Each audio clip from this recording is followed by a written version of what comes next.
মমতাজ আপারে এত সম্মান দিল, সে তার প্রিয় মানুষ হারাইতে রিক্সাওয়ালার কাছে যেয়ে বললো, ওরে ও রিক্সাওয়ালা তুই ধীরে ধীরে চালা, তোর সাথে বলবো আমার মনে কত জ্বালা। রিক্সাওয়ালার কাছে বলবে ওর প্রেমিক চলি গেছে, অথচ যেই নেত্রী ওরে এমপি বানাইলো, ওরে সংসদে উঠাইলো, সংসদে গান গাওয়ার ব্যবস্থা করলো, এই নেত্রী চলে যাওয়ার পরে একটা কথাও বলে নাই। ঠিক না বেঠে? যেই কথা বলছিলাম, মমতাজ আপা একটা গানও শুনাইল না, কারণ পেয়েছে যতদিন গেয়েছে ততদিন খেয়েছে, যতদিন গেয়েছে ততদিন নিয়েছে, যতদিন গেয়েছে ততদিন, যেদিন বুঝেছে আর পাওয়া হবে না সেই দিন বলে দিয়েছে ও গো বুবু আর গাওয়া হবে না রে। ঠিক না বেঠে? যতদিন পেয়েছে খেয়েছে নিয়েছে ততদিন গেয়েছে, আর যখন বুঝেছে আর খাওয়া নেওয়া হবে না তখন বলে দিয়েছে গাওয়া হবে না। তবে একদম গায় না তা না, মাঝে মাঝে গোপনে, না অসুবিধা নেই, মাঝে মাঝে গোপনে যে গায়, ও আমার দরদি আগে জানলে তোর ভাঙা নৌকায় চড়তাম না, ভাঙা নৌকায় চড়তাম না, এই বিপদে পড়তাম না, ওরে বর্ডারেতে খাইলাম ধরা, বিসিটাও তো পাইলাম না, আগে জানলে তোর ভাঙা নৌকায় চড়তাম না। ঠিক না বেটা? এখন হয়েছে দেখেন, সব আদালতে তুলতেছে, কেউ ভেংসি কাটে। শাহজাহান বলে আমাদেরও সময় আসবে, সময় তো তোমাদের ছিল, আবার নতুন করে কি আসবে? কথা কয় না? সময় তো তোমাদের ছিল, তোমরা সময়টাকে নিয়ে এতটাই অহংকার, এতটাই অধ্যত্ত দেখিয়েছ, মানুষকে মানুষ মনে করো নাই, ইসলামী আন্দোলনের নেতা কর্মীদেরকে মামলা দিয়ে ক্ষান্ত হও নাই, তাদেরকে ধরেছো, রিমান্ডে নিয়েছো, নির্যাতন করেছো, জেলে ভরেছো, এমনকি বাংলাদেশে ইসলামী আন্দোলনের নেতৃত্ব শূন্য করার জন্য এক এক করে সব নেতা কর্মীদেরকে ফাঁসির কাস্টে ঝুলিয়েছো। ঠিক না বেঠে? ফাঁসির কাস্টে ঝুলিয়েছে আল্লামা দেলওয়ার হুসাইন সাইদি, যার জন্য এই সাতক্ষীরা কোলারওয়ার মাটির সহদার দুই ভাই শহীদ হয়েছে একই সাথে, আর অসংখ্য মানুষ শহীদ হয়েছে। ওগো আমার ভাইয়েরা, এই কোরআনের পাখি আল্লামা দেলওয়ার হুসাইন সাইদিকে তারা কারাগারে রেখেই ক্ষান্ত হয় নাই, বরং এই মানুষটাকে ইনজেকশন পুশ করে এই পৃথিবী থেকে বিদায় করে দিয়েছে। বলেন ঠিক কিনা? অধ্যত্ত এতটাই ছিল, আল্লামা সাইদি ইন্তেকালের পরে তার জানাজাটাও পড়তে দেয় নাই ঢাকা শহরে। আমরা বাগেরহাটে গেলাম, এই হাতে আল্লামা সাইদির কবর খনন করেছি, লাশটা ধরে কবরে নামিয়েছি। ওগো আমার ভাইয়েরা, যখন ফিরে আসি তখন আমাদের গাড়িতে হামলা করেছে বাগেরহাটে। যারা হামলা করেছিলেন, খুলনায় যারা কবর দিতে দাও নাই, আল্লামা সাইদির ওসিয়ত ছিল যে তার কবরটা যেন সিদ্দিকিয়া আলিয়া মাদ্রাসায় হয়, কিন্তু সেখানে কবর দিতে দেয় নাই। ওইখানে দাঁড়ায় স্লোগান দিল, বাংলার ইহুদি দেলওয়ার হুসাইন সাইদি। বলেন নাউজুবিল্লাহ। যারা বাংলার ইহুদি দেলওয়ার হুসাইন সাইদি এই কথা বলেছিল, আল্লাহ ধরে ধরে ধরে না, ধরলে আল্লাহ ছাড়ে না। আজকে সেই সাইদির সন্তানেরা আছে, সাইদি প্রেমিকেরা আছে, সাইদির কবরও আছে, কিন্তু যারা এগুলো বলেছিল তাদের দেখা মেলে না। ঠিক না বেঠে? দেখা তো মেলে না, মেলে না।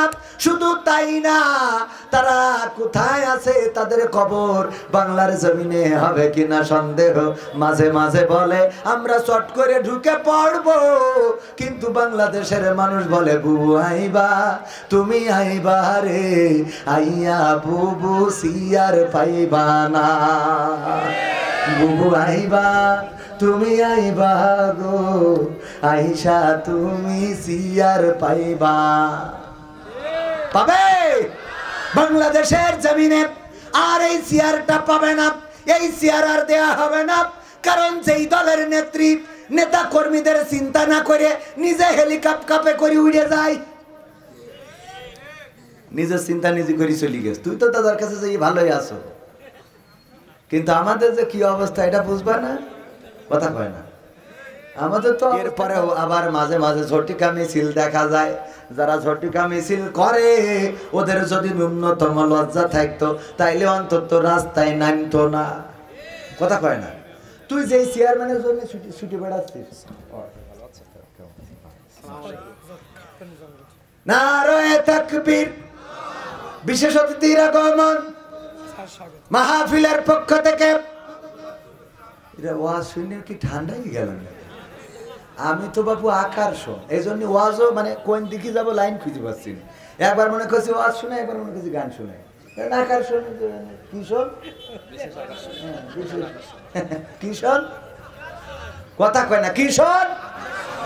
আচ্ছা, হাত তুলে মা বোনেরও আছে, একটু গান শুনতে হবে না? সব শোনাবো টাইমের মধ্যে ইনশাল্লাহ। রাজি আছেন শুনতে? থাকা যাবে? পরিবেশটা করে দিয়েছেন কে?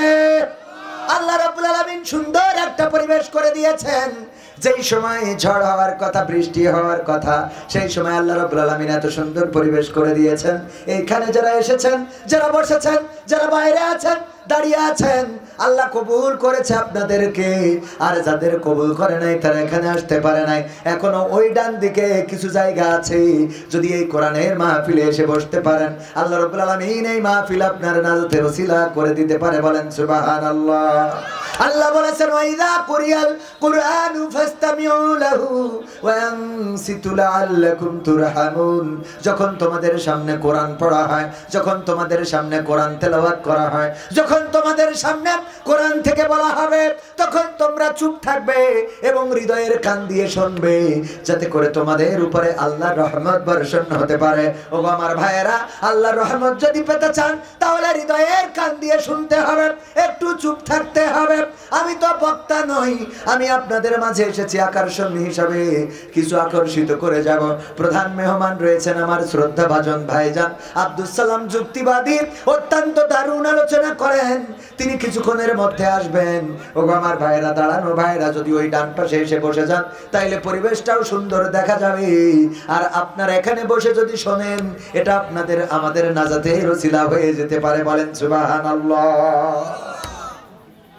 যেই কথা বলছিলাম, মমতাজ আপা একটা গানও শুনাইল না, কারণ পেয়েছে যতদিন গেয়েছে ততদিন খেয়েছে, যতদিন গেয়েছে ততদিন নিয়েছে, যতদিন গেয়েছে ততদিন, যেদিন বুঝেছে আর পাওয়া হবে না সেই দিন বলে দিয়েছে, ও গো বুবু আর গাওয়া হবে না রে।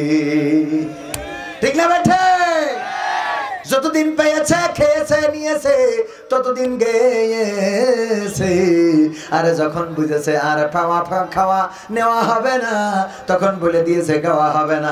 তবে একদম গায় না তা না, মাঝে মাঝে গোপনে, না অসুবিধা নেই, মাঝে মাঝে গোপনে যে গায়, ও আমার দরদি আগে জানলে তোর ভাঙা নৌকায় চড়তাম না, ভাঙা নৌকায় চড়তাম না, এই বিপদে পড়তাম না। ওরে বর্ডারেতে খাইলাম ধরা, বিসিটাও তো পাইলাম না। আগে জানলে তোর ভাঙা নৌকায় চড়তাম না। ঠিক না বেটা?